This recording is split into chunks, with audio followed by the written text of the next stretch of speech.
यहाँ पे ऐसे चला है, देख बात जाती खड़े है क्या बना ना बहुत दूर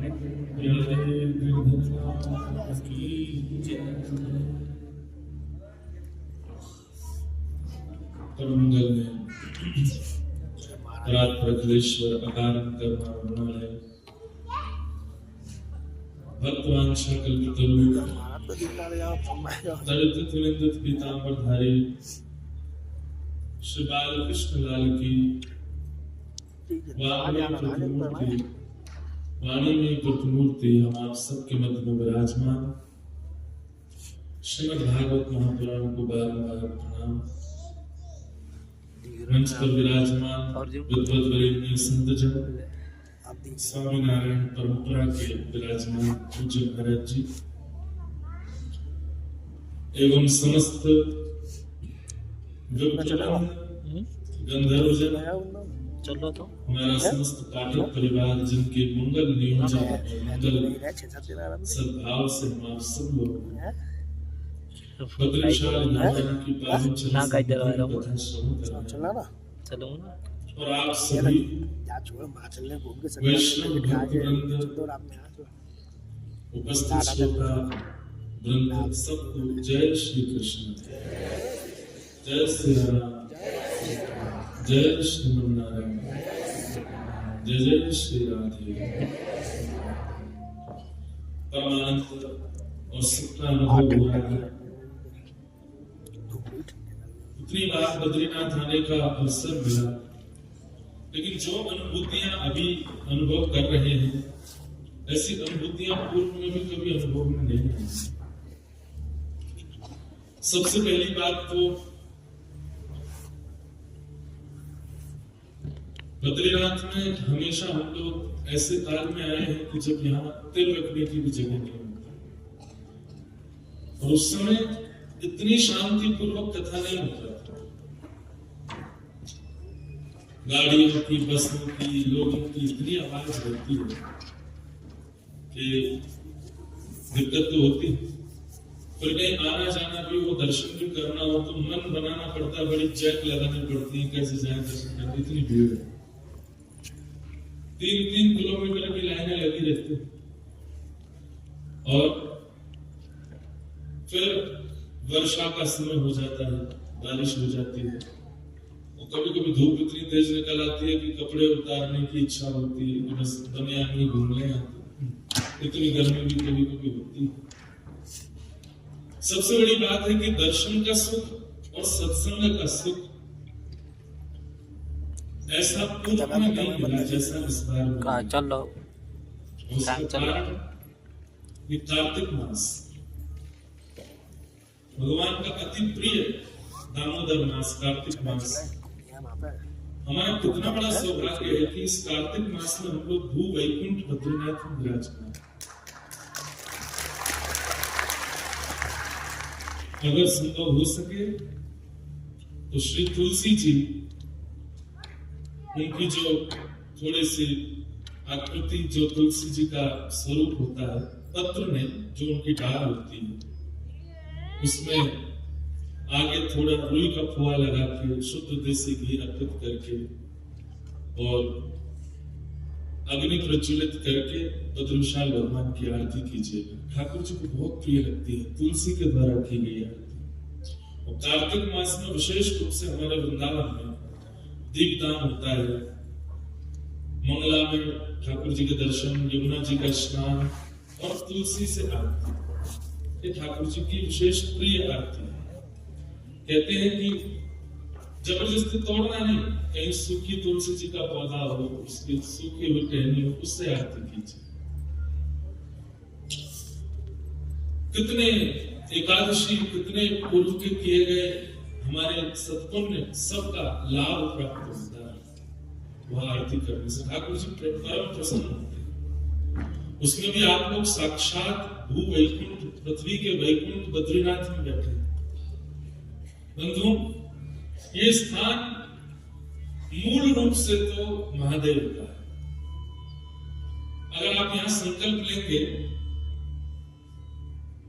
तो संकल्प में ब्राह्मण देवता आपके जब संकल्प बोलेंगे तो उसमें केदार खंडे, इसको केदार खंड कहते हैं, ये केदार खंड है। यहां पर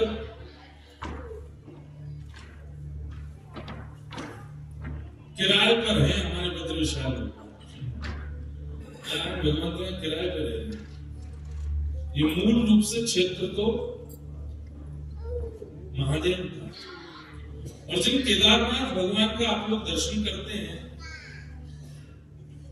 वे केदारनाथ प्रभु पहले नहीं विराजमान होना चाह रहे थे, क्योंकि पूरे हिमालय में सबसे व्यवस्थित स्थान बद्रीनाथ है। इतनी व्यवस्था और इतना व्यवस्थित वातावरण, ठीक है शीतल तो है, ठंडा तो है, लेकिन आप और कहीं जाकर के 4 धाम में उतना लंबा समय नहीं रह सकते। गंगोत्री में रह पाएंगे, पर गंगोत्री बहुत नीचे है, गौमुखी तो बहुत ऊपर, वहां तो रह भी नहीं सकते। तो मूल रूप से 4 धामों में बद्रीनाथ जो है ये व्यवस्थित है, यहाँ पर निवास किया जा सकता है। केदारनाथ में आप ज्यादा दिन नहीं रुक पाएंगे, व्यवस्था इतनी नहीं। यमुनोत्री में ज्यादा समय नहीं रुक पाएंगे, व्यवस्था नहीं। गंगोत्री में गौमुखी जहां से गंगा जी प्रकट है वहां नहीं रुक पाएंगे, गंगोत्री में तो रह सकते। तो एकमात्र यही क्षेत्र है जहां निवास किया जा सकता है। क्यों? नर नारायण पर्वत की सन्निधि में मध्य में ये समतल भूमि जहां पर हम लोग बैठे, तो महादेव ने इसी भूमि का चयन किया, हम यहां विराजे। लेकिन नारायण भगवान ने बोले आपसे पहले हमारी दृष्टि पड़ चुकी है यहाँ पे, हम इसको चुने। महादेव बोले आपको क्या करना है यहाँ पर? आप वैकुंठ में रहिए, तीनों लोगों के अधिपति आप तो पूरी दुनिया में राज कर सकते हैं, लेकिन नाथ ये तप की भूमि है और आपको तप करना नहीं है, तो आपको आएंगे बोले नहीं हमें भी तप करना है। महादेव बोले हम आपको तप करते देख नहीं सकते, हमारे स्वामी तप करेंगे हम कैसे देख सकते हैं, और आपको तप की आवश्यकता क्यों? तो कल मैंने बताया कि प्रत्येक मानव के लिए तपस्या करने ठाकुर जी, तो पहले महादेव भी विराजमान थे यहाँ पर,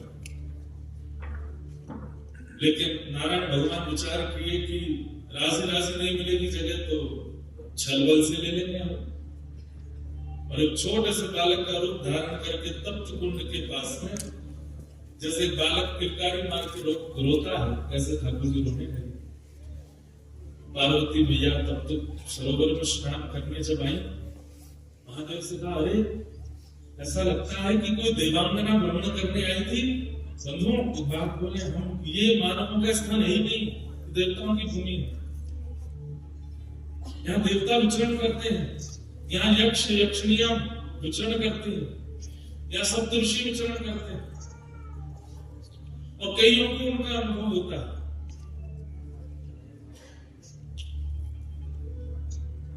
बस कभी अनुभव हो उससे डरिएगा नहीं। जैसे अनुभव हो कि कुछ विचित्र है, या तो छोटे कद का कोई दिख रहा है या बहुत विशाल कद का कोई दिखा, नारायण नारायण नारायण नारायण बस बोलते रहिए, डरिएगा नहीं, भयभीत मत होइए, क्योंकि भूमि उन्हीं की है, उनका यहाँ पर स्वाभाविक दिख जाना हो सकता है हो, और जून जुलाई के महीने में तो शायद होता ही नहीं है, क्योंकि भीड़ इतनी होती है। अभी यहाँ बहुत संख्या कम है, मेरे हिसाब से 2-2,500 लोग भी नहीं होंगे पूरे बद्रीनाथ। इतनी कम संख्या जब होती है तो निश्चित है कि देवजन आ ही जाते हैं। तो हो सकता है कि जो यहाँ निवास कर रहे हो उनको कुछ अनुभव हो जाए। वो बात अलग है, कोई घोड़ा बेच के सो जाता है तो उसको तो क्या अनुभव होगा, पर किसी को अनुभव हो जाए भयभीत मत हो, विचलित मत हो, भागना नहीं करके, बस हाथ जोड़ करके नारायण नारायण नारायण, और थोड़ी सुध-बुध रहे तो जो दिखे उनसे प्रार्थना कर लीजिएगा कि आप आए, बड़ी कृपा। अब उनसे भी प्रार्थना कीजिए कि वो भी अनुग्रह करा दें। होगा कोई अनुभव सूक्ष्म रूप का ही, लेकिन होगा जरूर। हमें हो चुका है इसलिए हम बता रहे हैं, घबराइए। तो ये तो देवांगनाओं की भूमि है, देवताओं की भूमि, छोटे से बालक को देखिए पार्वती जी महादेव के पास गई और जाकर के बोली, ऐसा लगता है कोई देवी अपना बालक छोड़ गई है यहीं पर, हम इसका पालन पोषण करें। महादेव बोले रुक जाओ, मुझे तो ये बालक माया भी लगता है। इतनी भयानक कड़कड़ाती ठंड में कोई माँ अपना बालक कैसे छोड़ के जा सकती है, वो भी देवी। अब भाई इंसानों की बात तो कुछ भी, इंसान तो कुछ भी कर सकते हैं, पर देवी देवता। पार्वती जी बोली आप हर जगह अपना ज्यादा दिमाग मत लगाया कीजिए, वो हो सकता है भूल गया हो, ऐसा नहीं होता, ये माया के बालक है, हम इसको नहीं लेंगे। पार्वती जी बोली नहीं, हम तो इसको रखेंगे। और जहां बद्रीनाथ भगवान विराजमान है वहीं पर उनको विराजमान कर दिया। और खेलने के लिए बद्री फल यानी कि बेर, बद्री का मतलब क्या होता है? बेर। उसको बद्रीनाथ क्यों कहते हैं? दो कथाएं हैं, सुनिए। बद्री फल यानी कि बेर गेंद की आकृति का होता है। महादेव की तपस्या में उनका कहां से खिलौना है, तो बद्री फल ही दे दिया बालक को खेलने के लिए। छोटा सा बालक अपने कभी मुख में ले गए, कभी हाथ लेके उसको घुमा के देखे। पार्वती जी को बड़ी आनंद, लेकिन महादेव कह रहे हैं हमको पता नहीं क्यों जब से ये बालक आया है तब से हमको ऐसा लग रहा है कि कोई माया। पार्वती जी छोड़ो, आप तो ऐसे सोचते, चलिए तब सरोवर में स्नान करके आते हैं। महादेव बोले इसको भी ले चलो, नहीं बाहर सर्दी बहुत है, हम इसको नहीं लेके, हम चलते दोनों गए। स्नान करके जैसे लौटे तो कपाट बंद। पार्वती जी बोली इतने बड़े बड़े दरवाजे बंद कैसे हुए? महादेव बोले हमको तो पहले लग रहा था वो बालक माया में है। जैसे दोनों दरवाजे खुले नहीं, खूब प्रयास किया। महादेव ने क्रोध में भर करके जैसे ही अपने भुजा का प्रहार किया तो द्वार जैसे ही खुला। शांताकारं भुजगशयनं पद्मनाभं सुरेशं, जो शेष शैया पर शयन करते हैं, शांत जिनका आकार है, पद्मनाभ जो है जिनकी नाभि से कमल प्रकट होता है। एक बात आपको बताएं, कमल ब्रह्मा की रचना नहीं, कमल भगवान की रचना, इसलिए भगवान को बोलते हैं। ब्रह्मा जी ने पूरी सृष्टि बनाई, मुझे आपको बनाया, पर कमल ब्रह्मा ने नहीं बनाया। इसलिए आप चाहे जो भी कुछ प्रस्तुत कीजिए, ठाकुर जी की प्रस्तुति में वो वस्तु अति प्रिय है जो ठाकुर जी ने बनाई है, या लक्ष्मी जी ने बनाई है, या किशोरी जी ने बनाई है, महादेव से प्रकट हुई है। कमल भगवान से प्रकट हुआ है, बल्कि विधाता कमल नहीं बनाते, कमल विधाता को जन्म देता है, कमल पर विधाता आते हैं। विश्वाधारम, पूरे विश्व के आधार जो है, ऐसे वेद वर्णम सुभांगम लक्ष्मीकांतम कमल नयनम योग ध्यान गम्यम वंदे विष्णुम भवभयहरम सर्वलोकैकनाथम। ऐसे ठाकुर जी प्रकट हो गए और दोनों भुजा अपने घुटने पर रखी हैं और तपस्या की मुद्रा में ठाकुर जी विराज गए। महादेव हाथ जोड़ के बोले भगवान आपको तप की आवश्यकता क्यों है? किसकी प्राप्ति करना चाहते हैं? किसी के, बस मानवों के सुख के लिए तप करना। ये संसार के जीवात्मा प्रसन्न है, ये संसार के जीवात्मा कर्मफल प्राप्त कर, उनके लिए तप करना। तो बद्री फल से जो बालक खेलते खेलते नारायण के रूप में प्रकट हो गए, इसलिए भी इनका नाम बद्री नारायण। दूसरा भाव, पूरे विश्व में नारायण जहां भी गए हैं लक्ष्मी साथ नहीं, यहां पर नहीं है। क्यों? तपस्या में पत्नी साथ नहीं आएगी। उसके पीछे कारण क्या?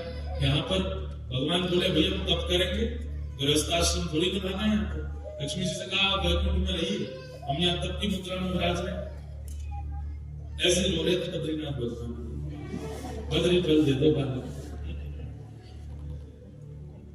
तो क्या बता रहा था ना, लक्ष्मी जी को भगवान बोले देवी हम तप करेंगे और तप के बीच में आप यदि हमारे साथ रहोगे, कभी कुछ सीरा बना लाओगे, लो बहुत ठंडे सीरा खा लो, कभी कुछ काढ़ा बना लाओगे, बहुत ठंडा कुछ काढ़ा पी लो, कभी सौर उड़ाओगे, कभी कंबल उड़ाओगे, कभी घी की मालिश करोगे, कभी गरम गरम जल लाओगे, कुछ करो। हमको तुम तप में देख तो पाओगे नहीं, इसलिए तुम वैकुंठ ही रहो, हमारे तप में विघ्न होगा।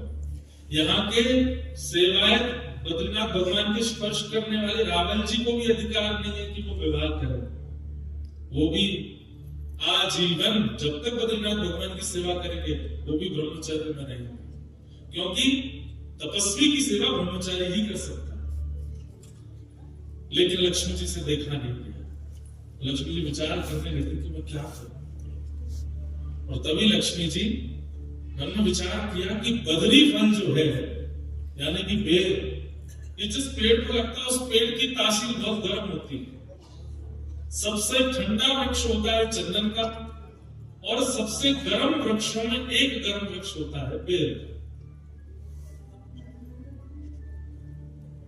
लक्ष्मी मैया ने विचार किया कि ठाकुर जी बैठे, इतनी ठंडी वायु चल रही है, ब्यार चल रही है, बर्फ गिर रही है, मैं अपने नाथ को देख नहीं पा रही। तो जहां पर ठाकुर जी बैठे थे ठीक वहीं कमर लगा करके लक्ष्मी जी ने विचार किया, लक्ष्मी रूप में तो नहीं रह सकती, तब आप बदरी वृक्ष बनकर के प्रकट होंगे, ताकि इनका स्पर्श रहेगा तो ठाकुर जी को ज्यादा शीतलता का अनुभव नहीं होगा। इसलिए बद्रीनाथ, बद्री यानी दूर, और यहाँ की बद्री यानी श्री लक्ष्मी ही बद्री वृक्ष बन के खड़ी है, इसलिए बद्रीनाथ माने लक्ष्मी नाथ, वही ठाकुर जी महाराज।